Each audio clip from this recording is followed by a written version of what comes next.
धृतराष्ट्र को कृष्ण तत्व की प्राप्ति, कृष्ण नाम के निर्वचन अनेक प्रकार से संजय ने सुनाए। सबसे पहला भगवान का एक नाम है वासुदेव। कहते हैं वासुदेव क्यों कहा जाता है? सब प्राणियों में उनका निवास है, इसलिए उनको वसु कहा जाता है। देवों का आश्रय होने से वो देव कहे जाते हैं। और वसुदेवस्य अपत्यम पुमान वासुदेवः, इसलिए उनको वासुदेव कहा जाता है। वसुदेव के पुत्र हैं इसलिए वासुदेव, एक बात।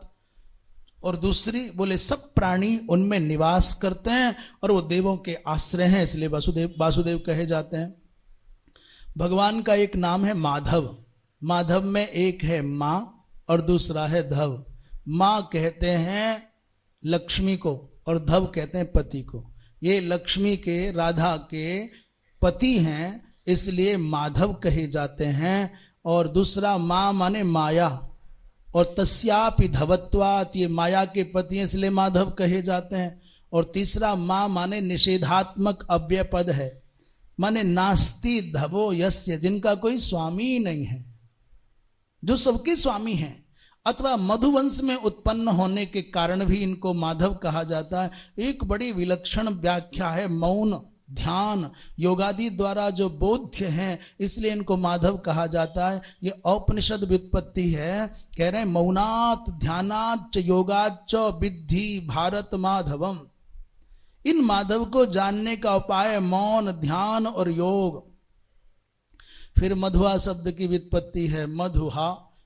फिर कृष्ण शब्द का वर्णन कर रहे हैं। कृष्ण माने भूवाचक सता, आनंद स्वरूप होने के कारण इनको कृष्ण कहा जाता है। अच्छा, ककार, कृष्ण में जो का है वो कृष्ण है और ऋकार राधा है। और ताभ्याम संयुक्तः किमपि द्रवीभूतम, किमपि द्रवीभूतम तत्व विशेषम और तस्मिन् स्नाति। कृष्ण शब्द में क्री का मतलब है राधा कृष्ण। क माने कृष्ण और री माने राधा। इन दोनों का संयुक्त कोई द्रवीभूत तत्व है और उस द्रवीभूत तत्व में तस्मिन् स्नाति इति कृष्ण, राधा कृष्णात्मक आनंद सिंधु में जो नित्य निमग्न रहे उसको कृष्ण कहते हैं। कर्षति पाप समूहम भक्तानाम, अपने भक्तों के पाप समूह का जो कर्षण करे वो कृष्ण कहलाता है। कर्षति दुख जालम शरणागतानाम इति कृष्ण, शरणागतों के दुख जालों का कर्तन करते हैं, कर्षण करते हैं, इसलिए कृष्ण कहलाते हैं। छिन्नति कृंतति छेदयति कर्म जालम, क्री च इति कृष्ण।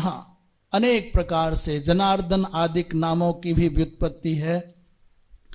वृंदावन विहारी लाल की।